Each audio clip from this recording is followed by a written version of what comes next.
Muy buenos días, amigos televidentes. Le damos la bienvenida a Enfoque. Muchísimas gracias a usted por acompañarnos en este jueves 10 de agosto. Le saluda Cecilia Navarrete y quiero comentarle que esta mañana estaremos abordando importantes temas de interés nacional, entre estos nepotismo y diferentes problemáticas de cara a los próximos comicios de 2024. Y para ello le comento además que me encuentro muy bien acompañada del representante de Movimiento Generaciones, Juan Carlos Villalta, a quien desde ya le damos la más cordial de las bienvenidas. Muchas gracias, Cecilia, gracias por la invitación nuevamente en su espacio. Amigo y amiga que nos ven, buenos días. Excelente, entramos de lleno con nuestra entrevista. Sabemos las diferentes problemáticas que han surgido por los diferentes partidos en este proceso de cara a los comicios de 2024. Entramos de lleno con el tema el nepotismo. Gracias. Bueno, respecto al nepotismo, han salido en los últimos días... Aclaremos a nuestros amigos televidentes qué es el nepotismo. Ok, gracias. El nepotismo consiste en auxiliarse en el cargo que una persona tiene en la administración pública respecto a lo que vamos a hablar, para poder contribuir o ayudar a que personas que no tienen los méritos o las capacidades suficientes para asumir cargos en la administración pública puedan ingresar precisamente a esos cargos. Es un abuso, ¿verdad?, de las condiciones que una persona pueda tener por el cargo que ostenta. Básicamente es permitir que ingresen personas, no obstante sean amigos o sean familiares, pero si no tienen la capacidad, si no tienen los méritos suficientes para ostentar esos cargos, entonces existe el nepotismo.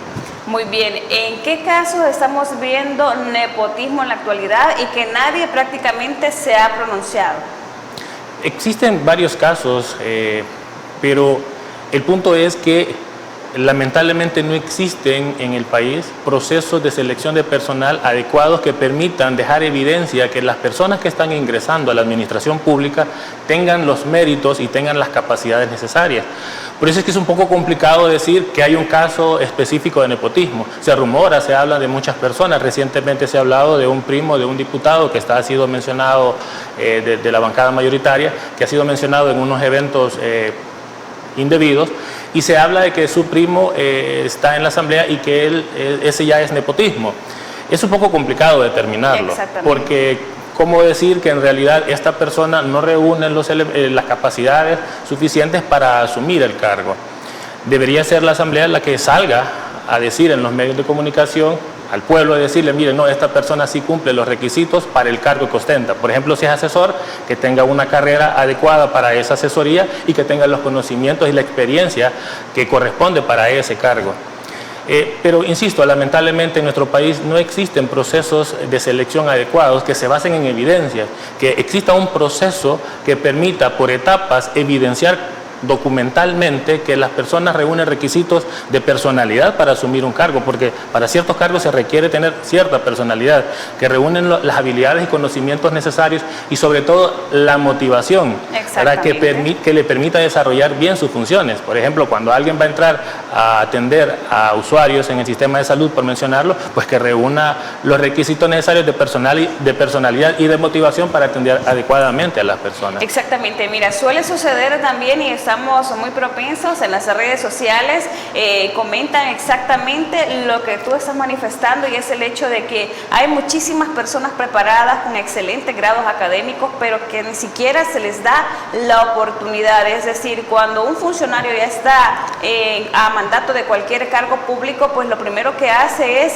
reunir a gente más cercana, prácticamente por confianza y no por profesionalismo o capacidad.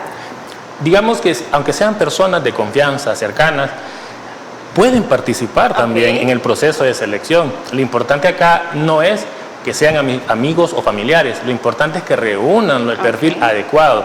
Y es lamentable, de verdad, que en la sociedad muchas personas con buenos currículos, con mucha capacidad, no tienen estos espacios.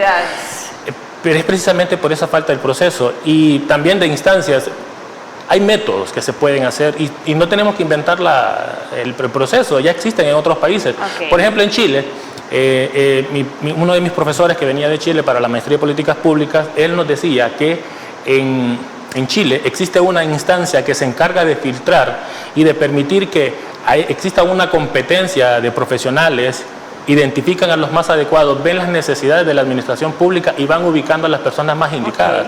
Existen procesos, existen las maneras de cómo hacerlo. Lamentablemente hace falta la voluntad política de generar los procesos adecuados. Ok, ¿ustedes como movimiento han presentado alguna iniciativa para que esto sea un poco más regularizado o cómo se está manejando ese proceso?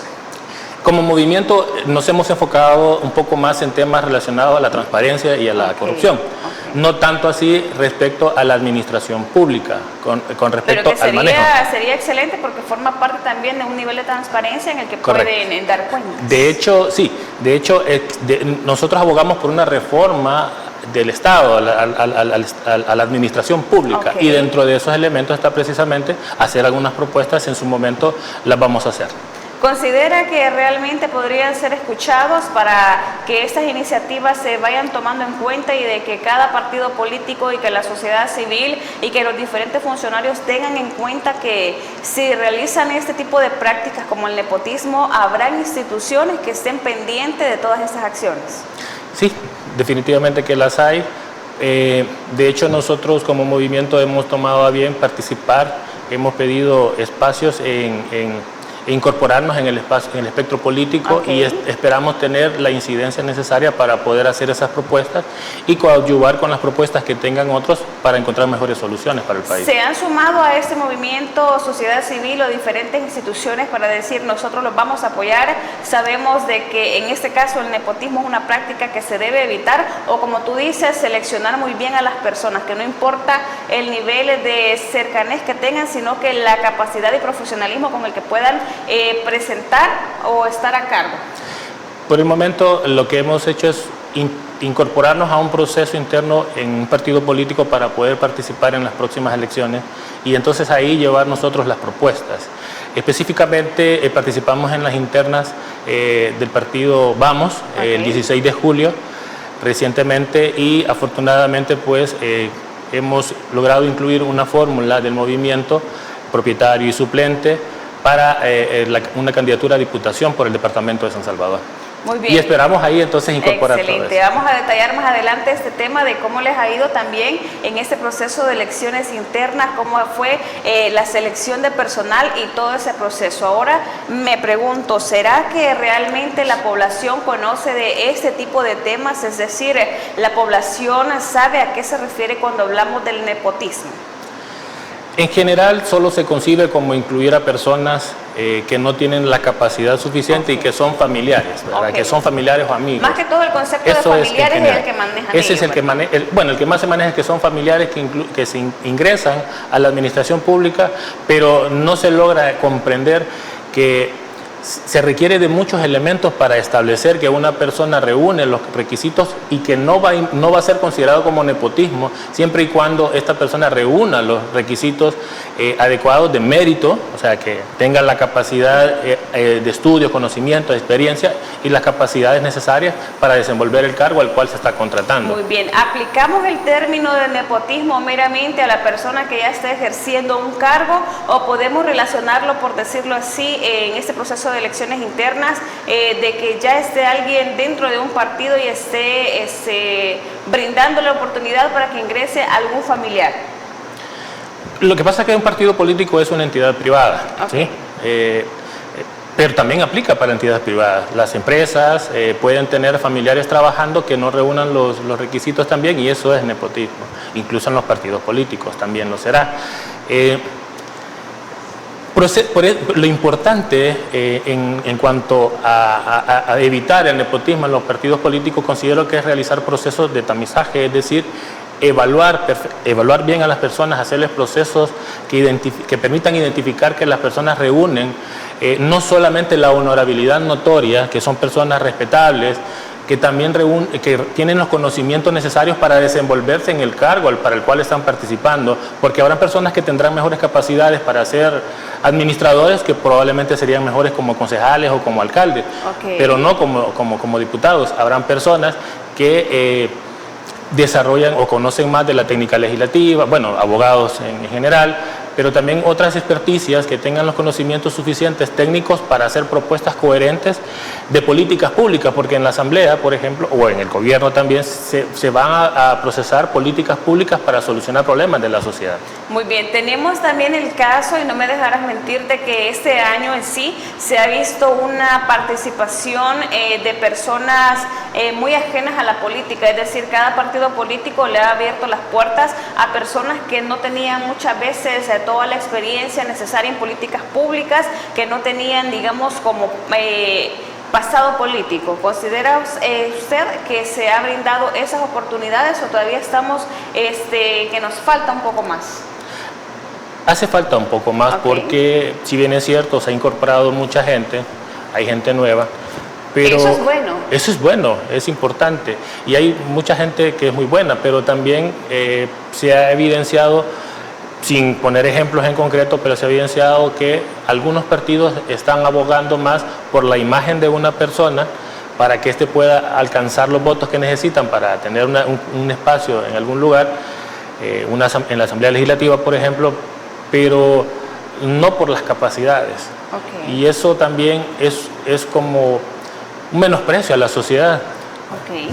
Juan Carlos, pero también está la situación de que muchas veces estas personas son elegidas por el pueblo nada más lo hace por simpatía, es decir, cierta persona se ganó la voluntad del pueblo, tal vez no regalando pequeñas cosas, sino que con su actitud, con su positivismo, pero el pueblo realmente relaciona esto a que sí será el profesionalismo ya en un cargo. La gente ¿Suele suceder? ¿Estamos en eso? Sí, suele suceder, pero la gente, yo considero que está pensando un poco más las cosas, la gente está reflexionando. Cuando uno va en la calle, habla con los clientes, con los amigos, con los compañeros, identifica que la gente ya está comenzando a pensar un poco mejor. El pueblo puede tomar decisiones más pensadas y ya lo está comenzando a pensar. Okay. Lo que sucede es que a veces algunas personas se dejan guiar solamente por una imagen, por una campaña publicitaria, pero hace falta un poco más. Hace falta que pongan mucha atención en realidad, que se informen, que busquen mejores o más opciones para asegurarse que la información que están recibiendo es verídica y tomar una mejor decisión. Pero sí, la gente, yo creería que por los comentarios que se escuchan en la calle, que la gente está pensando un poco mejor las cosas y creo que en estas elecciones que vienen van a haber sorpresas. Ok, también dejamos en paralelo el tema de que mucha de la población, por así comentarlo, se deja llevar también por el grado de honradez que puede percibir de esta persona que está optando a un cargo público, es decir, la población, y muchas veces también en redes sociales lo hemos visto, que la población lo que quiere es que las personas sean honradas, es decir, están calculando un nivel de valores para que esta persona pueda optar a un cargo público. Sí, correcto. Y dejamos de lado el profesionalismo, es decir, no saben si están meramente preparados. Sí. Bueno, lo hablábamos en la entrevista anterior que estuve con usted, hablamos un poco de las bases éticas, ¿verdad? La honestidad es una de las bases fundamentales en la acción política. Y sí, definitivamente la gente lo ve así, quiere eso, y es probable que deje a un lado a veces la capacidad de las personas, porque es un poco complicado determinar en los medios de comunicación o con alguna publicidad que una persona en realidad sea proba, que sea honesta o que en realidad tenga las capacidades necesarias. No es una decisión fácil la que debe tomar la gente, pero tiene que evaluar, tiene que observar su comportamiento, analizar sus palabras, y sobre todo ver si es una persona íntegra, porque si habla y actúa de una manera diferente, pues entonces no estamos hablando de una persona honrada. Lamentablemente para los nuevos que vamos a incorporar, se van a incorporar a estos procesos, va a ser difícil que la gente pueda reconocer eso. Exactamente. Más fácil es con los políticos que ya actualmente están, que se ha evidenciado que dicen una cosa pero actúan de otra manera.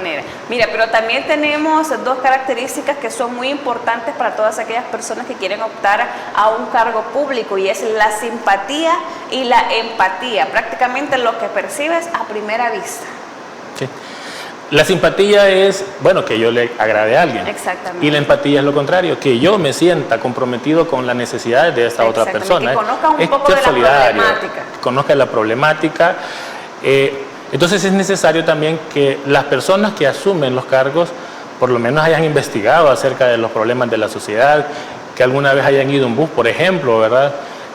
Hay algunas personas que probablemente no tienen las condiciones para acercarse al pueblo, abajo, ¿verdad? Donde dice la gente, para ver las necesidades que tienen. Entonces es un poco complicado a veces determinar cuáles son las mejores opciones de políticas públicas para condicionar o mejorar la situación de las personas. Excelente, Juan Carlos. Al retornar de la pausa comercial vamos a hablar también, cómo ha sido este proceso de elecciones internas de los diferentes partidos políticos, no sin antes comentarle a usted, amigo televidente, que si necesita recibir medicamentos hasta la puerta de su casa, nada más debe llamar o escribir al número de teléfono 2609-9000 y Farmacias La Buena le lleva las medicinas, por supuesto, hasta la puerta de su casa. No nos cambia, ya retornamos con más de Enfoque.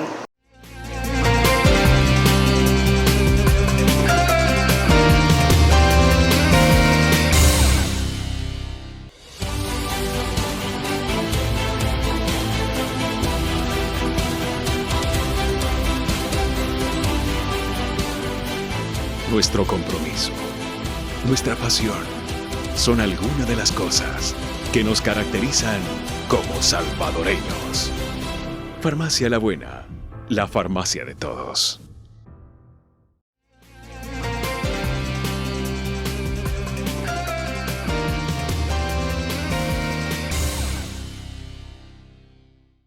Ya estamos de regreso, muchísimas gracias a usted por acompañarnos y por supuesto buen provecho si a esta hora ya está disfrutando su bendecido desayuno con nosotros. Esta mañana me encuentro muy bien acompañada del representante de Movimiento Generaciones, Juan Carlos Villalta, y con quien estamos hablando diferentes problemáticas del acontecer nacional. Y es momento de conocer cómo se vivió de primera mano el proceso de elecciones internas de los diferentes partidos políticos.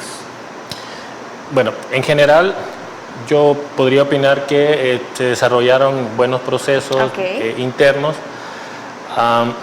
Hubo algunos que no se tiene mayor información de qué fue lo que sucedió en realidad o Sin cómo embargo, se ahí dieron. había la gente que estaban realizando esos procesos. Hicieron sus procesos, por lo tanto hubieron elecciones internas. Además, eso es un requisito para poderse inscribir en las próximas elecciones. Yo podría hablar un poco más acerca de las elecciones internas en las cuales yo participé. Comentarles que Juan Carlos Villalta es el candidato a diputado por San Salvador del Partido Vamos. ¿Cómo vivió el Partido Vamos esta fiesta electoral? Más que una fiesta, para mí fue una celebración, en realidad. Una celebración cívica donde llegó muchas personas. Bueno, yo me sorprendí, la verdad, soy nuevo, ¿verdad?, por el acercamiento que hemos tenido recientemente con el partido. ¿Qué te motivó, Juan Carlos Villalta, a poder participar por una candidatura? Yo siempre he pensado por muchos años que el país necesita tener mejores condiciones de vida. Y he pensado en contribuir a mejorar el nivel de vida de la gente. Y para ello... Y viene viviendo de primera mano toda la situación del país. Correcto. Y esa es una de las cosas.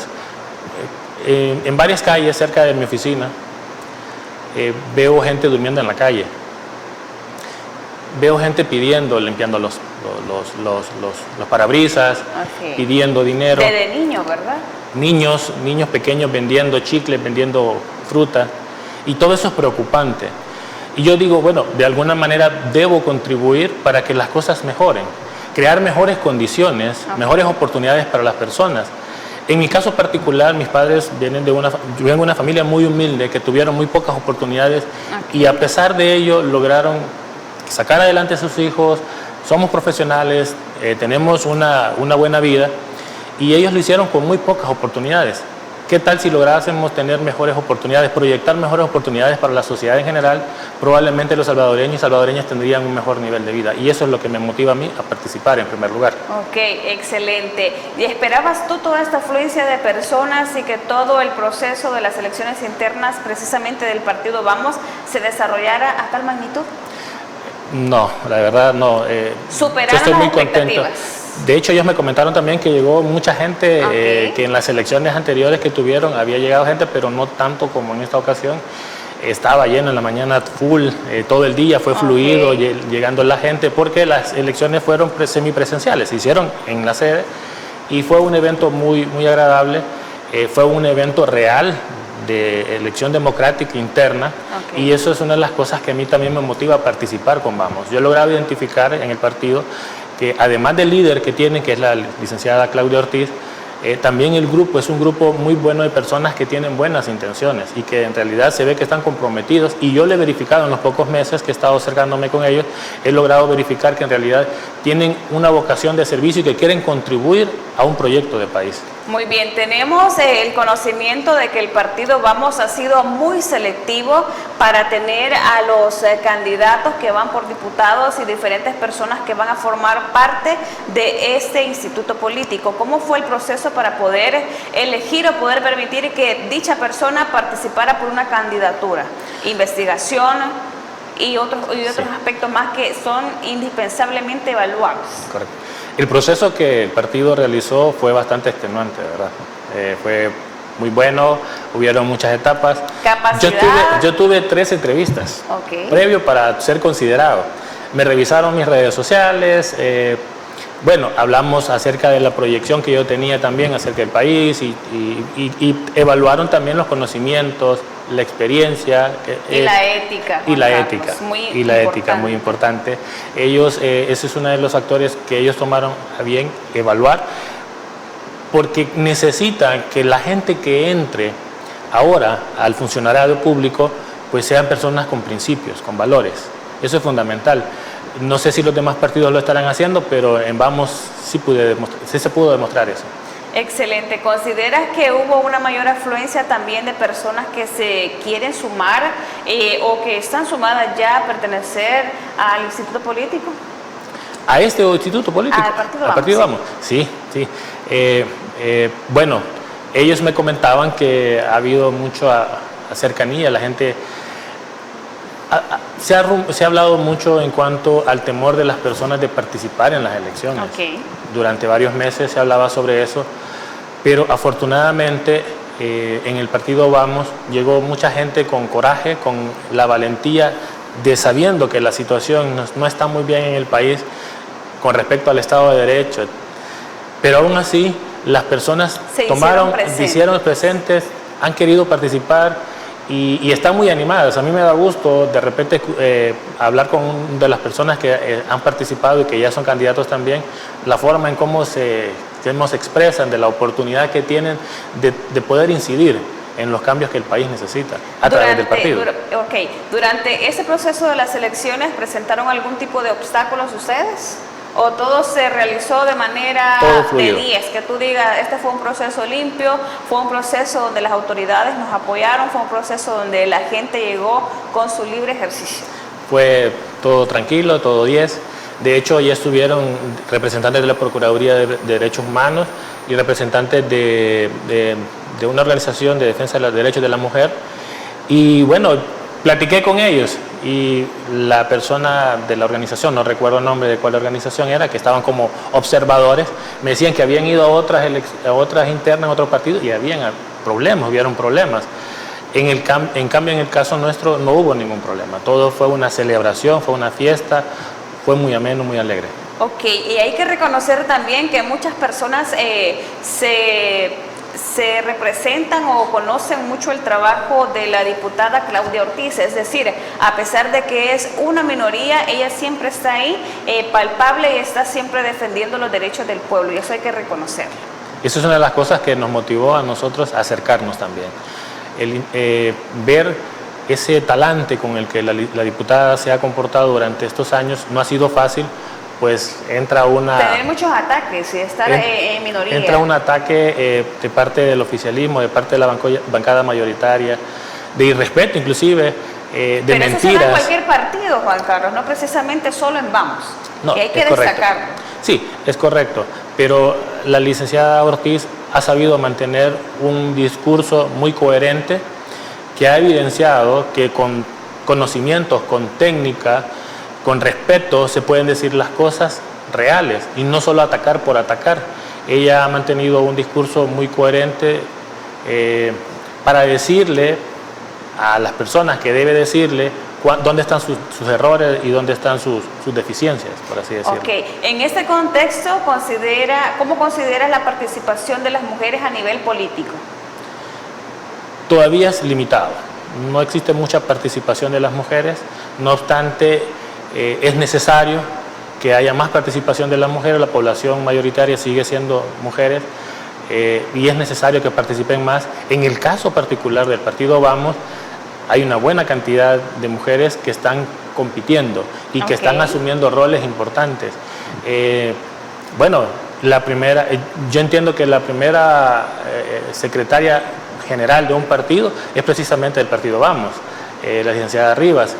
En otros partidos no hay una dirigente mujer en primer nivel, entonces eso ya es bastante y habla bien del partido. ¿Verdad? Sí. Mira, también sabemos que muchas personas que van ya como optando a un cargo público no pueden dar a conocer las propuestas, pero en este caso queremos conocer de manera genérica cuál es uno de los sectores en el que tú más te podrías enfocar en caso de ya obtener esa diputación. En mi caso en particular he insistido, bueno, y lo que hemos conversado, ¿verdad?, es una reforma administrativa que tenga, yo esperaría que pudiéramos generar propuestas y que orientadas sean escuchadas a eso. Y aplicables. ¿Sí? Y sobre todo que contribuyan a que haya mayor transparencia. Lamentablemente, actualmente se ha reservado mucha información, no existe información pública como tal, el Instituto de Acceso a la Información Pública no es protagónico, lamentablemente. Entonces, creo que podemos nosotros desde la Asamblea hacer algunas propuestas que pudieran generar y que esos engranajes vuelvan a funcionar para que pueda el Instituto de Acceso a la Información Pública, por ejemplo, trabajar nuevamente como debería ser. Excelente. Las perspectivas políticas de cara a los comicios de 2024 y como instituto político, ¿cuáles son sus expectativas? Existen buenas expectativas. El partido ha hecho evaluaciones, ha estado viendo consultas, encuestas, etcétera, y se ven buenas posibilidades.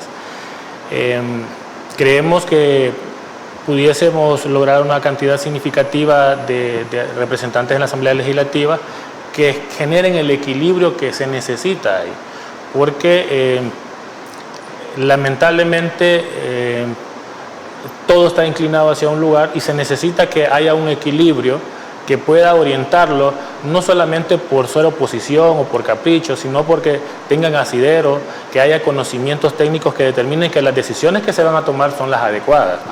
Entonces se necesita un grupo parlamentario que oriente el equilibrio de la Asamblea y también que sea un equilibrio sensato, que se tomen adecuadas decisiones, no importa de dónde vengan, puede ser del oficialismo o de otra instancia, pero que sean coherentes y que sean en beneficio de la sociedad. Muy bien, según tu postura, ¿cómo consideras la participación de la diáspora salvadoreña en estos comicios que ya están cercanos?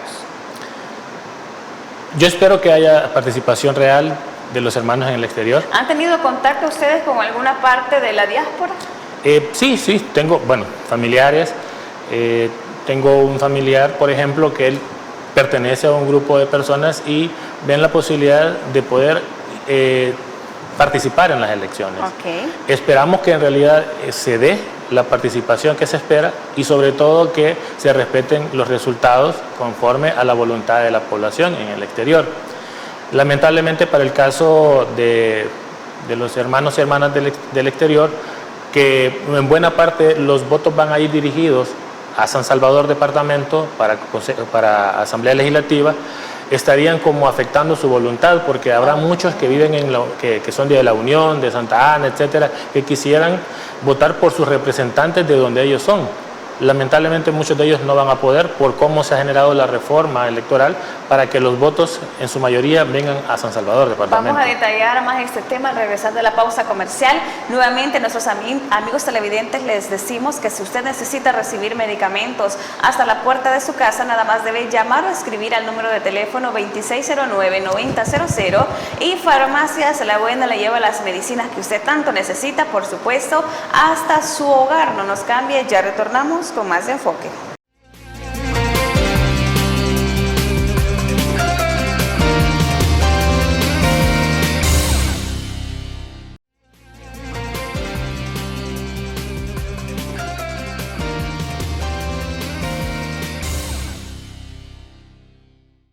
Muchísimas Muchísimas gracias por continuar con nosotros. Seguimos con nuestro tema, con nuestro invitado especial, el representante del Movimiento Generaciones, Juan Carlos Villalta. En el bloque anterior estábamos conversando sobre las perspectivas que tiene el partido Vamos de cara a los comicios de 2024. Ahora hablamos en paralelo al tema de cómo se observa el panorama con la reducción de municipios y, por supuesto, la participación de la diáspora salvadoreña con el voto electrónico. Sí, bueno, hablábamos acerca de que lamentablemente la reforma que se ha generado recientemente con respecto al voto en el exterior, específicamente para la Asamblea Legislativa, se va a orientar en buena medida para el departamento de San Salvador. Okay. Y eso ya lo convierte en inconstitucional, porque las personas que viven en el exterior probablemente quisieran votar por personas que en realidad los representen, ya sea de Santa Ana, La Unión, Aguachapán, etcétera, donde tienen a sus familiares, donde tienen a sus conocidos, donde tienen el espacio en el que se fueron, es el que añoran sobre todo, y por ellos quisieran votar. Pero lamentablemente las razones pudiera ser que, como la mayor cantidad de votos van a estar en el departamento de San Salvador, la mayoría de diputados serían en el departamento de San Salvador, probablemente por eso han optado en que la mayoría de los votos vengan para el departamento de San Salvador. Eso, no obstante, es un efecto negativo. Okay. Y que no está bien, pero también puede ser que eso les pase factura también. Muy bien, porque la reducción de municipios, Juan Carlos, ¿cuál es tu postura acerca de esto? La reducción de municipios es una situación que era necesaria. Había demasiados municipios en el país, 260, a mi criterio personal, ¿verdad? Había muchos municipios y considero que era necesario hacerlo. Pero no de la manera en que se ha hecho, ni por los motivos que se han hecho. La manera en cómo se ha realizado la reducción de los municipios es casi abrupta. Se pretende que a partir de mayo, que entra en vigencia la ley, donde se reducen los municipios, los municipios van a tener que organizarse administrativa, financieramente, ver los activos, los pasivos, sus deudas. Van a comenzar a operar casi que de inmediato. No existe un plan que determine cómo lo tienen que hacer. Simplemente se crea la ley para reducirlo. Entonces, si bien es cierto que era necesaria una reducción, muy probablemente por varias razones, y bueno, se han hecho muchos estudios sobre eso por muchos años, pero no era la manera. Yo he estudiado en los procesos de formación de políticas públicas que cuando son de esta magnitud, de este gran calado, las reformas deben ser paulatinas. Yo diría, debió ser en los primeros 3 años un piloto. San Salvador Sur, por ejemplo. Un lugar pequeño, un lugar donde hubieran menos conflictos para poder determinar y ver cómo va a evolucionar ese proceso de reducción de municipios, y en los siguientes 3 años aumentarlo, y en los próximos 9 años que sea todo el país. Tuvo que haber sido un proceso gradual que permitiera identificar los errores, los vacíos, para poderlos corregir y entonces que dieran mejores resultados. Ahorita vamos a un desastre, no sabemos qué es lo que va a suceder. Ok, siempre en el contexto de los comicios de 2024 y a título personal, ¿cuál es la perspectiva que se tiene de los niveles de transparencia en cuanto al voto electrónico y por supuesto todo el proceso que se concluirá en el 2024? Ese es un tema bastante complicado porque depende de varios factores. Nosotros queremos creer en que el Tribunal Supremo Electoral hará bien su trabajo. Habrá transparencia. Y que habrá transparencia. Okay. No estamos seguros de eso. Han habido muchas especulaciones. ¿Por qué se están haciendo todos estos cambios de esta manera, cambios electorales a último momento? Y todavía hay espacio para que puedan hacer más porque no hay límite. Las instituciones que también estarán participando para verificar este proceso.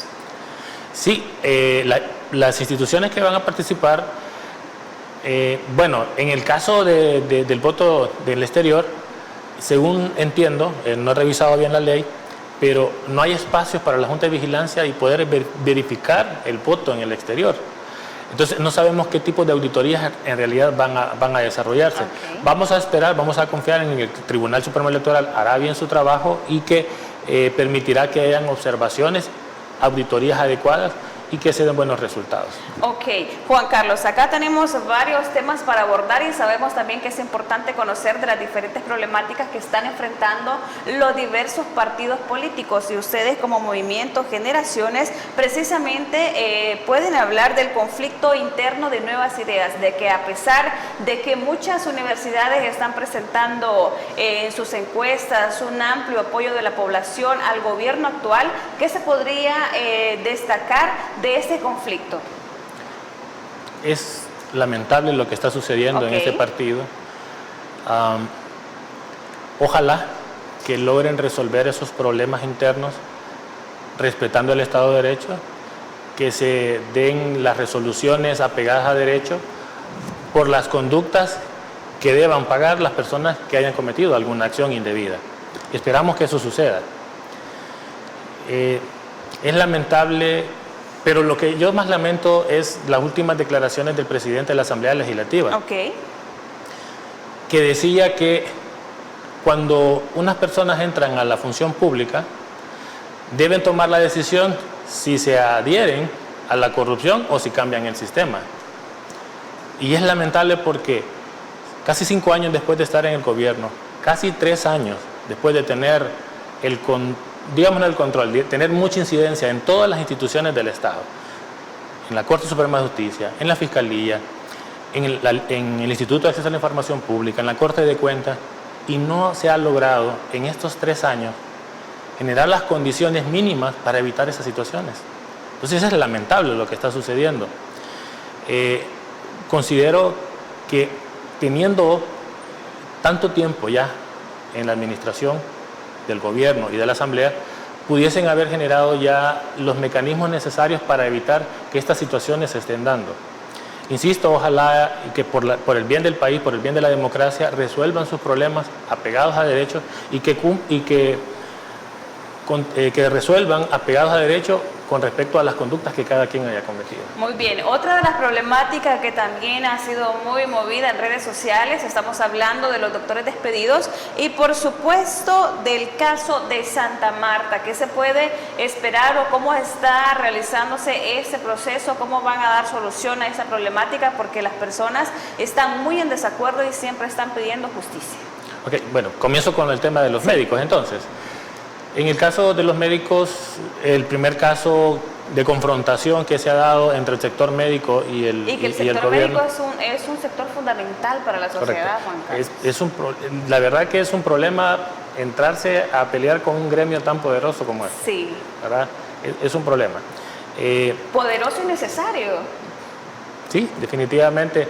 Ellos tienen la salud de la población en sus manos. En sus manos, ¿verdad? Correcto. Entonces, en San Marcos sucedió en una clínica de FUSalud el primer evento que generó problemas de irrespeto al debido proceso.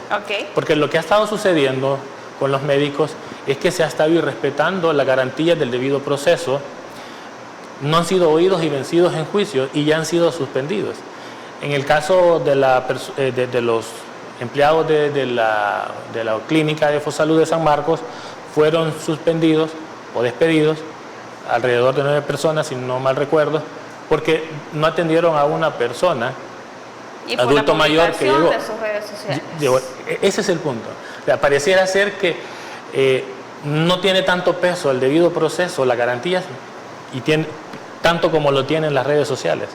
Pareciera ser que las autoridades de nuestro país se están dejando guiar en su actuar por lo que las redes sociales estén diciendo.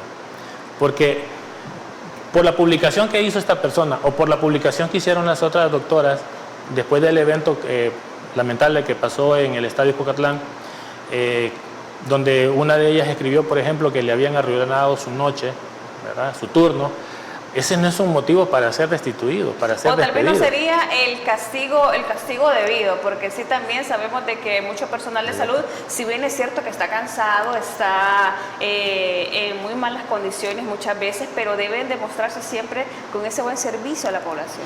Sí. Y nos pasa a todos. De lo que hablamos, sí, de lo que hablamos. Nos exhaustamos de los trabajos. Correcto. Pero de lo que hablamos al inicio, de la meritocracia, verificar que la personalidad y el compromiso de las personas sean el adecuado para la función que van a desarrollar. Entonces, el médico, aunque se encuentre estresado, no está bien que actúe de una forma ofensiva con los pacientes. Porque tiene la vida de las personas en sus manos. Pero una cosa es atender al paciente y otra cosa es escribir en sus redes sociales. Son cosas totalmente diferentes. Entonces, y como usted ya lo dijo, probablemente la sanción fue exagerada con respecto al actuar de las doctoras. Pudo haber sido otro tipo de mecanismo para el debido castigo. Pero el problema es ese, que se está irrespetando el debido proceso. En el caso de las personas de San Marcos, de los empleados de la clínica de San Marcos, ¿cómo determinar por qué razón es que estaba cerrada la clínica en ese momento? ¿De quién dependía en realidad que estuviera cerrada? ¿Era del personal administrativo o había una indicación de otra instancia? ¿De quién era la indicación que abrieran hasta las 5? Entonces son situaciones que tenían que haberse investigado antes de tomar decisiones. Lo peor, las personas que protestaron un par de horas, los médicos, porque habían destituido a las otras doctoras del problema del Estadio Cucatlán, por haberse expresado un derecho fundamental establecido en la Constitución de la República. No tenía nada que ver. Simplemente se pronuncian, dicen no estamos de acuerdo, resuelvan ya la problemática de las compañeras, porque se van a quedar sin trabajo, se van a quedar sin su sustento diario. Entonces, lo que hacen es pedir que se resuelva y como resultado son destituidos también, sin un debido proceso. Sí. Entonces, el problema que estamos evidenciando es que las ilegalidades están llegando incluso con los empleados, porque no se está respetando el debido proceso y eso es ilegal. Ok. Juan Carlos, antes de irnos a pausa comercial, el tema del caso de Santa Marta, que también es un caso sumamente delicado, están al interior de una cárcel. Sí, en el caso de Santa Marta, bueno, ese caso tiene dos aristas, una ambiental y una jurídica. En el caso de la jurídica, existe un proceso de detención de líderes de una comunidad Santa Marta y de representantes de una asociación, de ADES. Entonces, son detenciones que se dan supuestamente por un supuesto homicidio que se llevó a cabo en el año 1989, o sea, más de 30 años. La Fiscalía está manejando este caso como si se tratase de delitos de lesa humanidad, porque pareciera ser que no importa que hayan prescrito, pero en realidad los delitos de lesa humanidad requieren algunos elementos en particular. Primero, que sean sistemáticos, que vayan dirigidos a un grupo de personas en determinadas circunstancias y que sean acciones como homicidios, torturas, desapariciones, etc. En este caso estamos hablando de una persona y sobre todo de una persona que el cuerpo no ha sido encontrado. No existe el cuerpo del delito. Entonces, jurídicamente pareciera ser que se están orientando mal las investigaciones y eso hace, bueno, hubo un pronunciamiento de la relatora especial sobre derechos humanos de la ONU, Mary Lawlor, que decía ella y publicó en un Twitter donde pedía la libertad de los líderes ambientales. Entonces, jurídicamente, inclusive para las organizaciones de derechos humanos, hay un proceso indebido y ya lo trasciende con este pronunciamiento y es la otra arista, es la ambiental, que la relatora menciona, los menciona como líderes ambientales. Información muy importante para tener en cuenta. Nuevamente, nuestros amigos televidentes les decimos que no nos cambien porque ya retornamos con más de Enfoque.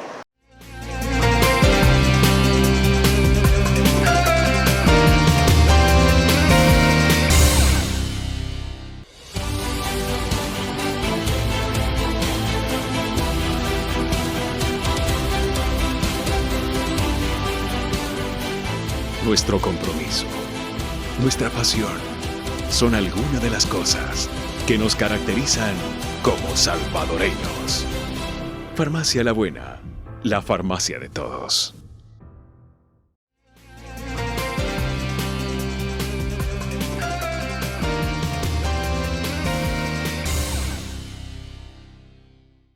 Muchísimas gracias por continuar con nosotros. Estamos por finalizar la entrevista Enfoque y precisamente nuestro invitado quiere brindar unas palabras muy especiales para usted, ya que él va por candidato a diputado por el partido Vamos.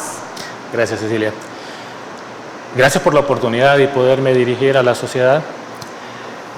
Bueno, no podemos hacer mayor exposición sobre las candidaturas en este momento, no estamos en el momento oportuno para ello, no obstante, dirigirme a la población para hacerle un llamado a que cuando evalúe a los políticos, examine su comportamiento, examine su integridad, sus valores y determine, por favor, quiénes son los más indicados, que además de su comportamiento ético, también con sus conocimientos y habilidades, pueda representarlo mejor y pueda tomar mejores decisiones para que haya un mejor nivel de vida y mejores oportunidades para la gente en general. Mejor dicho, imposible. En redes sociales, ¿cómo encontramos a Juan Carlos Villalta? Así, Juan Carlos Villalta. Con ese nombre aparezco en las redes sociales, en Twitter, en Instagram y en Facebook. Todavía no hemos trabajado esta parte mediática, toda esa parte de las redes sociales. Recientemente hemos sido electos. Entonces estamos en este proceso y también como partido estamos trabajando en las propuestas que vamos a irle haciendo del conocimiento a la población para que vea y analice cuál es el proyecto y la visión de país que tenemos. Es decir, toda aquella población, aquellos amigos televidentes que desean contactarse contigo mediante las redes sociales, Juan Carlos Villalta, tú estás puesto a escuchar las diferentes iniciativas, las diferentes propuestas y, por qué no, alguna necesidad de la población que siempre y cuando esté a tu alcance poderla resolver. Sí. Somos de puerta abierta, el partido también, ¿verdad? Permite el acceso para que la gente pueda acercarse y hablar. En mi caso particular también, no obstante tengo algunos estudios, tengo 14 años de trabajar en la administración pública, conozco bastante la administración pública. Una trayectoria bastante amplia, Juan Carlos. Sí, conozco varias aristas, he tenido varios cargos, conozco de muchas deficiencias de la administración pública y creo conocer por dónde se pueden solucionar algunos temas. Además tengo conocimientos en políticas públicas, así que considero que puedo contribuir bastante, pero los conocimientos que la población pueda brindar, la orientación serán fundamentales para hacer mejores propuestas. Algo importante que acabas de mencionar, que conoces diferentes instituciones, es decir, la unión hace la fuerza. Si tal vez tú como Juan Carlos Villalta no puedes resolver alguna problemática de la población, pues tienes ese contacto para que todos, entre todos, ayudemos a todos. Correcto, gracias. Sí.